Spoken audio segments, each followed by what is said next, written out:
para responder essa questão, talvez seja interessante a gente dar um passo atrás e entender por que o momento constituinte é importante na história brasileira. A escrita, de um novo texto constitucional marca, a nossa transição de um regime de ditadura para um regime de democracia, e nesse contexto havia uma demanda social, popular, para que esse novo texto, essa nova Carta Constitucional, ela incorporasse os anseios da sociedade, havia uma demanda por uma constituinte exclusiva, com parlamentares eleitos para esse fim, o que de fato não ocorreu, mas foi possível incorporar no regimento interno da constituinte alguns mecanismos de participação popular, então a gente teve a possibilidade de que os movimentos sociais, sociedade civil encaminhasse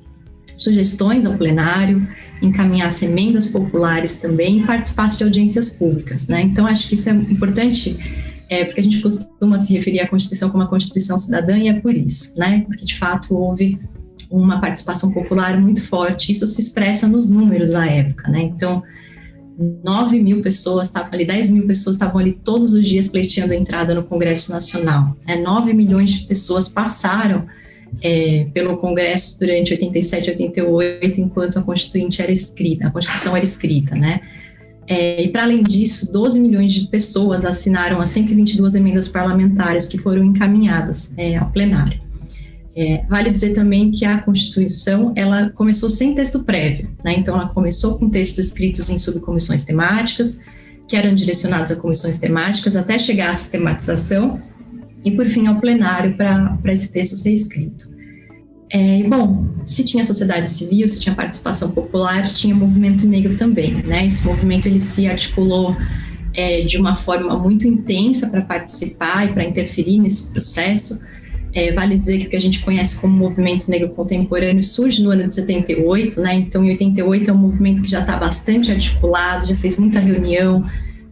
muitos encontros para definir quais seriam suas demandas, Vale lembrar que o ano de 88 é um ano muito importante, muito simbólico para o movimento negro, é o ano em que se tentaria celebrar o centenário da abolição, e esse movimento vai dizer, bom, não há nada que se celebrar, é preciso que o Estado brasileiro reconheça as desigualdades, implemente políticas públicas de fato para esse segmento populacional. Havia uma compreensão até mesmo de que a Constituição seria o parágrafo 2º da Lei Áurea, porque a Lei Áurea só aboliu a escravidão, e deixou essa população à margem durante todo o período republicano. Bom, e como se deu essa participação desse movimento social nesse momento histórico? Aconteceu 3 audiências públicas sobre temática racial, com a participação de 21 ativistas, e vale aqui ressaltar uma presença muito importante de 2 ativistas do movimento negro, Helena Teodoro e Lélia Gonzalez, que pautaram a temática racial de uma forma muito contundente, no momento em que discutir sobre isso se encontrava bastante resistência, Para além disso, 70 entidades do movimento negro assinaram sugestões que foram encaminhadas ao plenário. O movimento negro também encaminhou uma emenda popular, mas essa não foi apreciada entre as 122 que eu comentava antes, porque ela não atingiu o número mínimo de assinaturas necessárias. Vale dizer que o movimento negro contou com alguns parlamentares aliados para continuar a pautar essa temática, mesmo depois que a fase de participação popular se encerrasse, no momento da comissão de sistematização,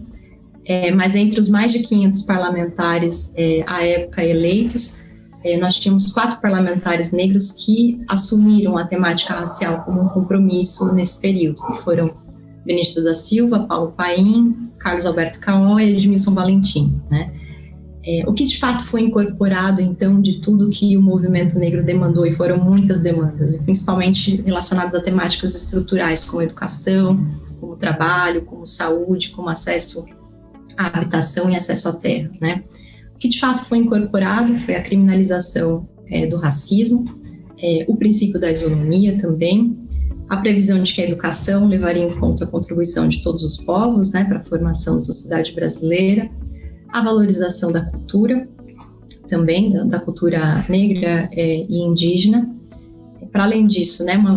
uma previsão de que o Brasil romperia relações diplomáticas com países que cometessem qualquer tipo de regime de segregação,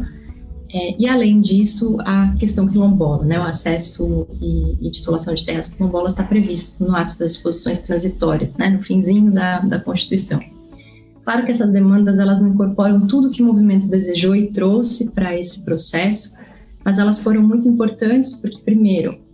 colocam a temática racial na agenda governamental brasileira, tornam o direito, né, um instrumento, um campo de disputa para esse movimento, e faz com que muitas leis infraconstitucionais sejam aprovadas, né, durante os anos 90, durante os anos 2000, anos 2010, e muitas políticas públicas também, né, com base, por exemplo, no princípio da isonomia, é que a gente tem hoje as ações afirmativas, né, enfim, então essa participação, ela foi fundamental